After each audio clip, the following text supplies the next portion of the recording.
Pepper says, are you ready to declutter another section of this laundry room? I know I am.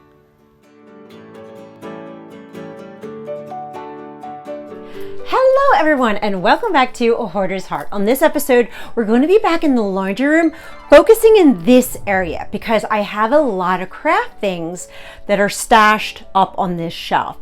And I have been wanting to do the KonMari method and really start decluttering my craft hoard for the past few years.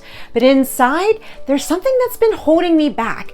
I still had a little fear that I wasn't sure if I was strong enough to do it. And I really had to do a lot of internal work to figure out, why am I still scared when I have decluttered thousands of things that included children things when my kids were babies and toddlers? Why am I still holding on to this fear of I'm not going to be strong enough to let go of my crafts? And I really had to dig within myself to see where it was being triggered. And what I realized was that I held on to my crafts, especially because it represented my self-worth for my entire life. Since I was a very young child, I was always told how creative I was and how artistic I was. And that's where I found my self-confidence. That's where I knew that without a shadow of a doubt, I'm strong in this area. I am creative. I am a dreamer. And nobody in my past life had ever said anything different. Yes, people may have made fun of my looks or my weight or even my intelligence and put me down.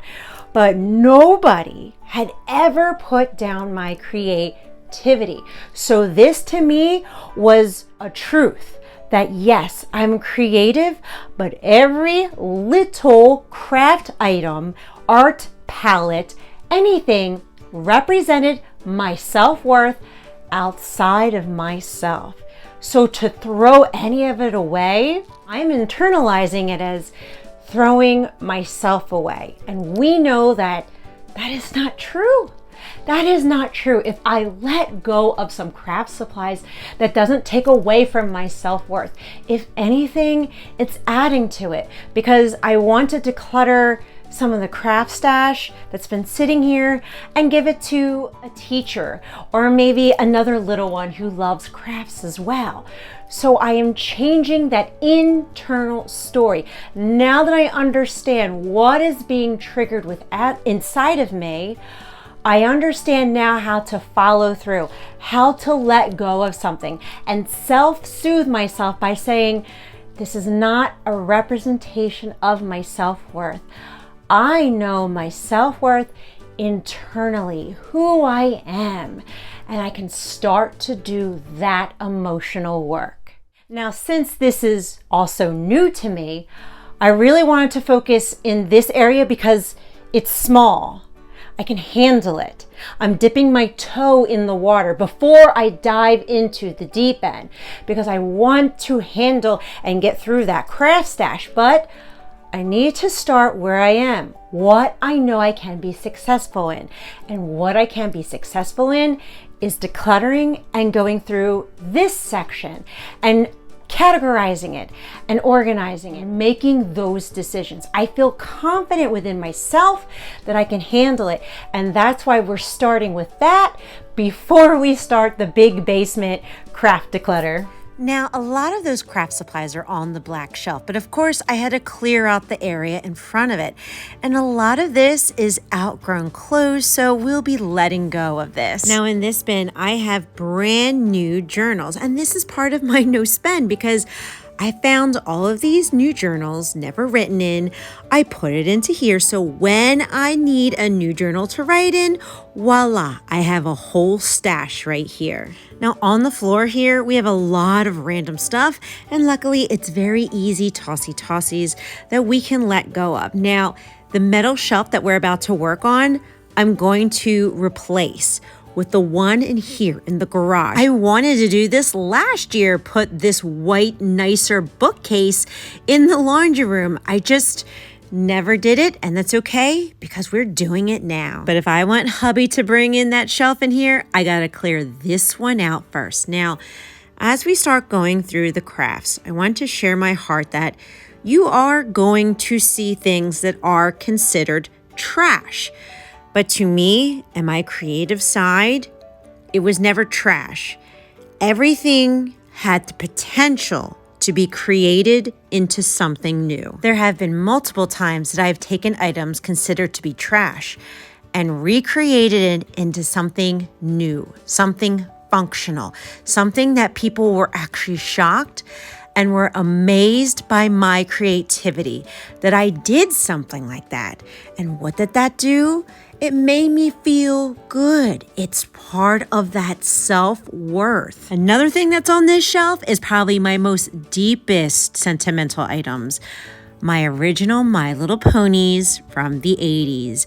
I remember being a little girl playing for hours with these ponies. This is where I first fell in love with unicorns. And honestly, I never really grew out of that. Another thing is that I have so many different categories of crafts. That saying, a jack of all trades but a master of none, was definitely about someone with ADHD. You can literally see all the different hyperfixations and different things I used to craft throughout my years. And I am getting a little jumbled as to how to even start to categorize this. Now, I understand that I have to declutter crafts first before I can really start organizing. But as we're going through some of this stuff, I can see that I already started some categories. But there's also a lot of bins and baskets that are kind of mixed up. But that's okay. Now, because this is so sentimental, I'm going to be doing emotional decluttering. I am looking for items that are registering from an internal scale of 1 to 3, meaning I'm not deeply emotionally attached to it. My nervous system is going to feel safe if I let those items go, because as I'm looking through these craft items, I can feel that my nervous system is idling right now.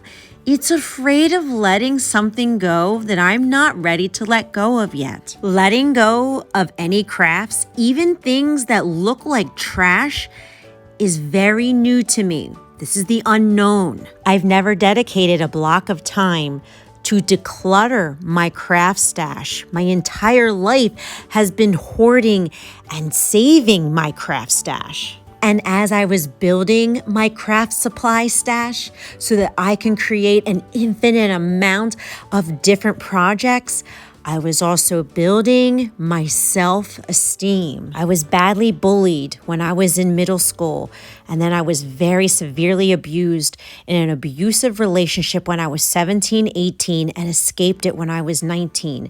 So of course, my art, my crafts, my creations, that was escapism for me. That was the only tangible thing that got me through those times, because I was reassuring myself that I was a worthy person. I was not the awful things that the other kids or this ex-boyfriend were calling me.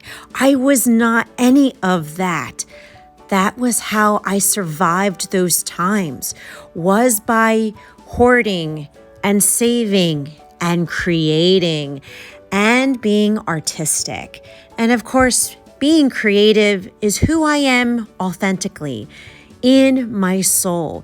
It's when I feel like I have life purpose by creating something, giving it to somebody else, seeing them smile, seeing them happy. So you can easily see how someone with hoarding disorder would deeply, deeply attach their personality, their self-worth to all of the craft items, even if they seemingly seemed like trash, because I could create it into something new. Now, there's a lot of stuff right behind here, right? And we're gonna let all of this go. All of this looks like trash, except there is a laptop I see, and of course, my paddle. I am on a crew team called the Vixens. This is my paddle, so of course we're going to save this. Okay, this shelf is officially empty. We took everything off of it, and now hubby can move it out of here. And this is also today's tossy pile. We have a nice amount going out. A lot of it will be recycled and a lot of it will be put on my Facebook Towns Giving page. But overall, I'm proud of myself. I know that this is trash, but to me, it wasn't. I could create it into something new. This was a huge baby step for me. And if I'm going to be successful in cleaning out my hoarded house and healing and recovering in my hoarding disorder, I have to start where I am and what I can handle. And this, to me, was a great achievement, letting go of any type of craft supplies. And now that that area was cleaned out, hubby was able to bring the shelving unit from the garage into here. He dusted it off. He added more shelves on it. But you're probably wondering, where's all the crafts? Where's all the stuff? Oh, it's outside for now.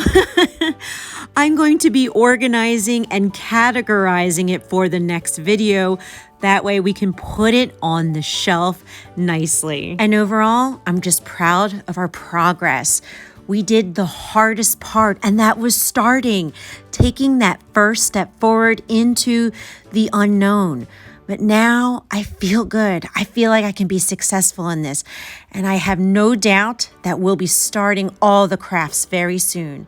And my hope and my prayer is that this video motivated and encouraged you to declutter and clean something in your home today too.